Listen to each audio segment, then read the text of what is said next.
Hi everyone, welcome back to my channel.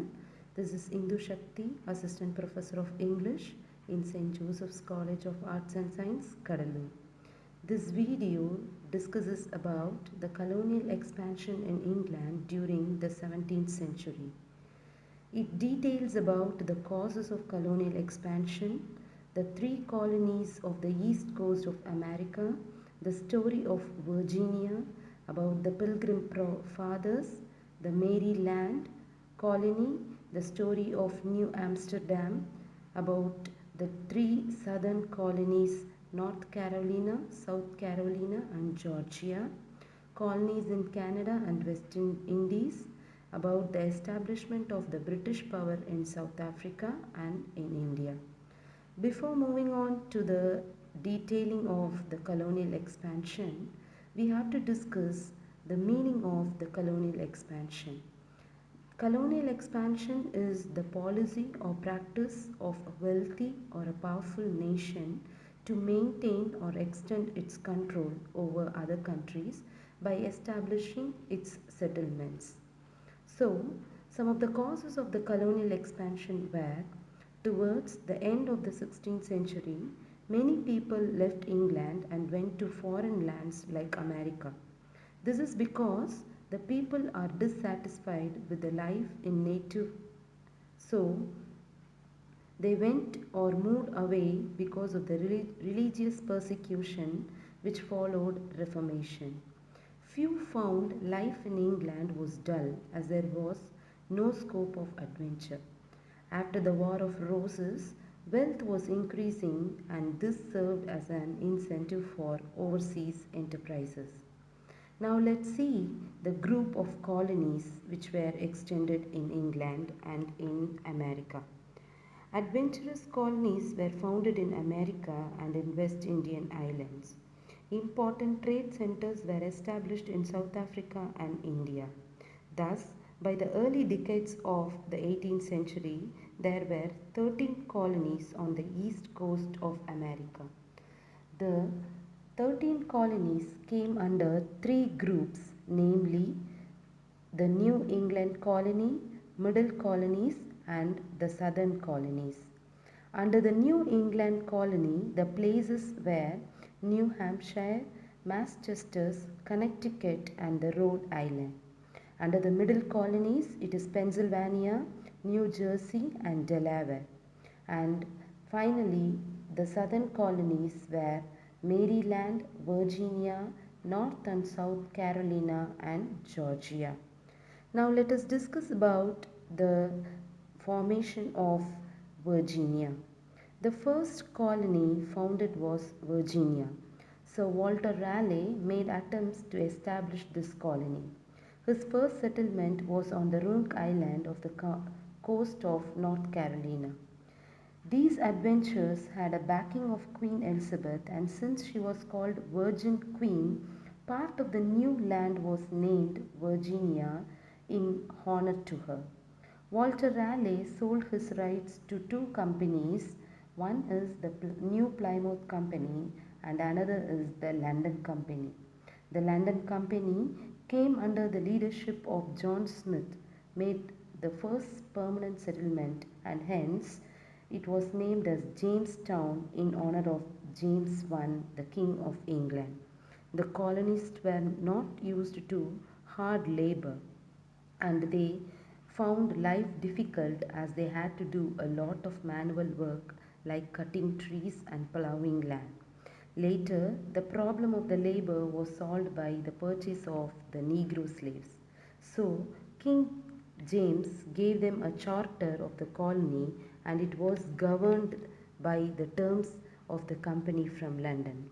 As it was not found satisfactory, a representative assembly called the House of Burgesses met at Jamestown and the assembly was governed by Virginia up to its revolution. Next, about the Pilgrim Fathers. In 1620, a group of Puritans who had been living in Holland decided to migrate to America and establish a religious society there. And these Pilgrim Fathers set out from Plymouth Harbour in England in a ship called the Mayflower and landed near Cape Cod. And the place where they landed was named as New Plymouth Colony. A few years later, a group of wealthy Puritans set up a colony in Massachusetts. They obtained a charter from Charles I in 1629, and their chief town was called Boston because many of the settlers are from Boston. Two more colonies founded in New England in early 17th century by the Puritan settlers in Massachusetts. Roger Williams believed in complete religious freedom for everybody, but this idea was oppressed by other Puritans. Thomas Hooker, another religious leader, settled a place which he called New Haven, and the colony called Connecticut. Similarly, another colony called New Hampshire was formed. The Maryland Colony.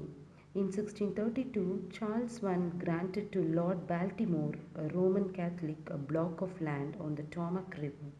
Thus, in 1634 was founded the Maryland Colony, the first Roman Catholic settlement in America.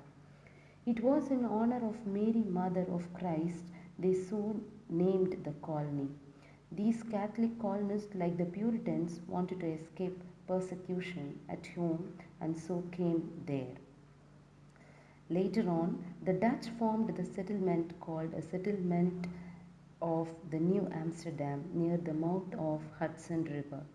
During the war in 1664, this area passed into the hands of the British and was named New York in honor of the Duke of York. In 1681, Charles II gave William Penn, a Quaker, a large tract of land west of the Delaware River, and this land was named Pennsylvania, which means Penn's Wood.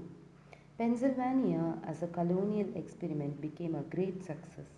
Later, Penn leased land in south from the Swedes, which became the colony of Delaware, and to land to the east, which became New Jersey.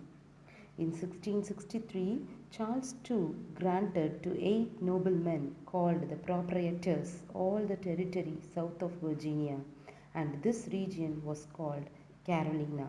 Later, this colony was divided into two colonies as the North Carolina and South Carolina. In 1733, Georgia, southernmost and the youngest of the 13 colonies, was founded and was named after George II in order to honor him. After all these settlements, colonies were established in Canada and South Africa. In 1670, Prince Rupert founded the Hudson Bay Company, which ruled a large province in Canada. It was Cromwell's time, and the island of Jamaica was taken from Spain by Admiral Penn and made a British colony in 1655. Later on, Sir John Hawkins managed to get 300 slaves from the Guinea coast, and he established 3 companies one after another. In 1672, a Royal African Company was formed. By the end of the colonial expansion, Queen Elizabeth granted a royal charter to East India Company, and by the Treaty of Utrecht in 1713 followed the Spanish Succession War. Thus, this Stuart age of the 17th century was considered as a period of colonial expansion in England. Thank you. Catch you up soon with a new topic in another video. Bye.